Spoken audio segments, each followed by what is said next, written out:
మంచిర్యాల జిల్లా కన్నెపల్లి మండల కేంద్రంలోని శ్రీ లక్ష్మీ వెంకటేశ్వర దేవస్థానం మొదటి వార్షికోత్సవ వేడుకలు ఘనంగా నిర్వహిస్తున్నారు. ఈ కార్యక్రమం గంగా నరహరి, గంగా లక్ష్మణ్, ప్రధాన అర్చకులు రాంపల్లి అశోకుల ఆధ్వర్యంలో నిర్వహిస్తున్నారు. ఈ కార్యక్రమం ఆదివారం నుండి 3 రోజుల పాటు వేద పండితుల ద్వారా జరుగుతుంది. 3 రోజులు అన్నదానం నిర్వహిస్తారు.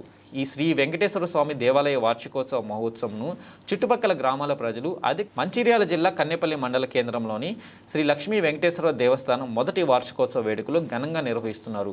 ఈ కార్యక్రమం గంగా నరహరి, గంగా లక్ష్మణ్, ప్రధాన అర్చకులు రాంపల్లి అశోకుల ఆధ్వర్యంలో నిర్వహిస్తున్నారు.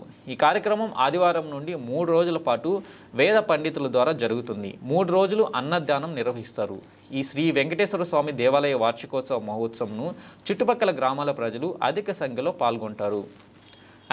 గ్రామంలో శ్రీ వెంకటేశ్వర స్వామి దేవాలయము ఒక 3 సంవత్సరాల క్రితము ఈ రోడ్డు దానికంటే ఒక గజం లోటుకుండి మొత్తం వర్షం నీళ్ళని స్వామివారి మునిగిపోవడం వల్ల ఊరి గ్రామానికి అరిష్టం జరుగుతుందన్న ఉద్దేశం లోపల ఈ గ్రామస్తులందరూ కోరితే నేను దేవాలయాల ధర్మాదాయ శాఖ నుంచి 37 లక్షలు గ్రాంట్ CGF నుంచి సర్వశ్రేయో నిధి నుంచి తీసుకొని గ్రామ ప్రజల నుంచి ఒక 35 లక్షలు వసూలు చేసి 70 లక్షలతోటి ఈ దేవాలయాన్ని నిర్మించినాము.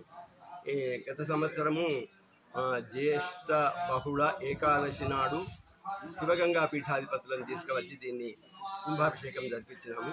అట్లాగే ఈ సంవత్సరం ఒక సంవత్సరం అయింది కాబట్టి 3 రోజులు మేము వార్షికోత్సవం జరుపుకుంటున్నాము. ఇవాళ, రేపు, ఎల్లుండి ఏకాదశి నాడు ఈ గ్రామంలో ఆస్తికత చాలా పెరిగిపోయింది. గత సంవత్సరం శివగంగా పీఠాధిపతులు శ్రీ పురుషోత్తమ భారతీ స్వామి వారు వచ్చినప్పటి నుంచి ఈ గ్రామంలో ఆస్తికత చాలా పెరిగిపోయింది. అందరిలో భక్తిభావం చాలా పెరిగిపోయింది. ఈ భక్తులందరూ కూడా శ్రీ వెంకటేశ్వర స్వామిని సేవించుకొని వాళ్ళ ఏమి కోరికలు ఉంటే వాళ్ళందరి కోరికలు తీర్చుకోవాలని కోరుతున్నాను.